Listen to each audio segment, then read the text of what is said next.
बिहार की सियासत में पहली बार एक बड़ा चेहरा मंजर राम के दरवाजे पर बैठकर रोटी तोड़ता हुआ। ये कोई मामूली मुलाकात नहीं, ये संकेत है आने वाले तूफान का। आज हम लोग ढाका प्रखंड के भंडार पंचायत के बसैया बचियारी टोला में बैठे हैं।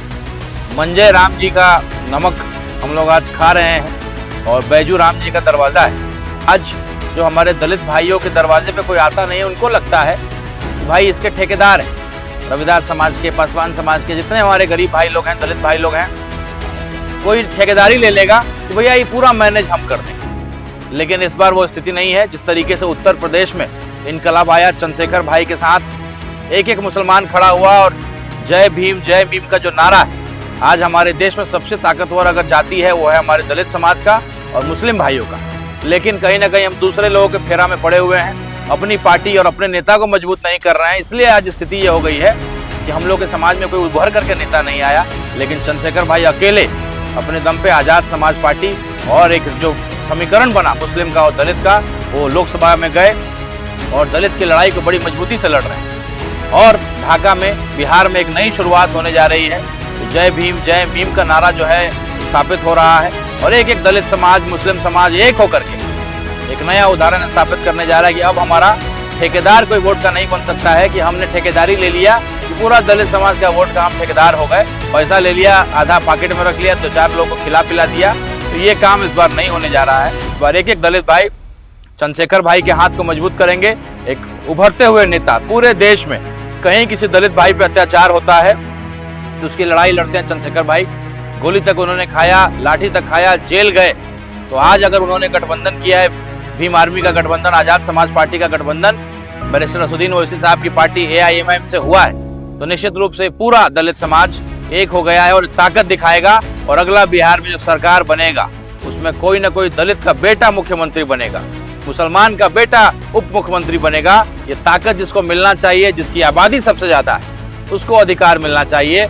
लंबे समय तक OBC समाज के लोगों ने नेतृत्व किया, तो कहीं ना कहीं अब बारी जो है दलित समाज के बेटा का मुख्यमंत्री बनने का है, किसी मुसलमान भाई का समय मुख्यमंत्री बनने का है, ताकि ये समाज बेहतर हो सके। जब समाज का कोई नेता बनता है, अच्छे पद पे जाता है, तो पूरे समाज की चिंता करता है। तो ये हम लोगों ने प्रण लिया है कि इस बार AIMIM और भीम आर्मी, आजाद समाज पार्टी, चंद्रशेखर भाई, बैरिस्टर असदुद्दीन ओवैसी साहब जो सदन में भी एक साथ बैठते हैं और गरजते हैं, एक एक गरीब और एक एक मुसलमान भाई के मुद्दों पे लड़ते हैं, गरजते हैं, तो ऐसे पार्टी का हाथ मजबूत करके एक नया उदाहरण स्थापित करेंगे। यहाँ के जो विधायक हैं और जो पूर्व विधायक हैं, उन दोनों को मौका मिला है। जनता जानती है कि इन दोनों में से कोई अगर जीतेगा तो कुछ नहीं बदलेगा।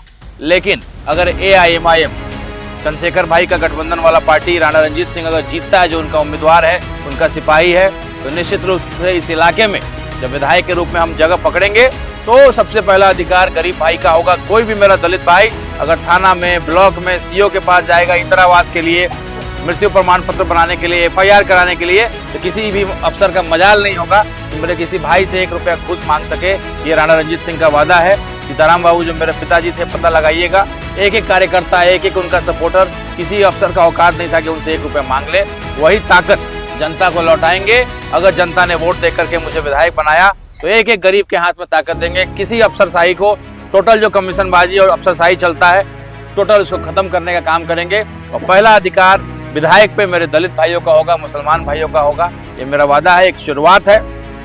और साथ ही साथ आप लोग को निमंत्रण भी देना चाहेंगे कि बहुत जल्दी जो हम लोग एक नया नारा हम लोगों ने शुरू किया है, जिसमें हम लोग हर हर महादेव भी बोलते हैं, जय श्री राम भी बोलते हैं और साथ में आई लव मोहम्मद भी बोलते हैं। कुछ पार्टी वाले लोग आपस में लड़ा करके राजनीतिक रोटी सेकते हैं, तो हम लोग छठी मैया जिस दिन हम लोग अपने पूजा को देते हैं, सुबह वाला अर्घ देते हैं, उस दिन जो है बैरिस्टर असदुद्दीन ओवैसी साहब ढाका की सरजमी पे आने वाले हैं। और छठी मैया के साथ साथ जो है हम लोग उनको प्रणाम करके ढाका में एक नए सूर्योदय की शुरुआत होगी। नया सूरज, नया प्रकाश पूरा गरीब के घर में जाएगा।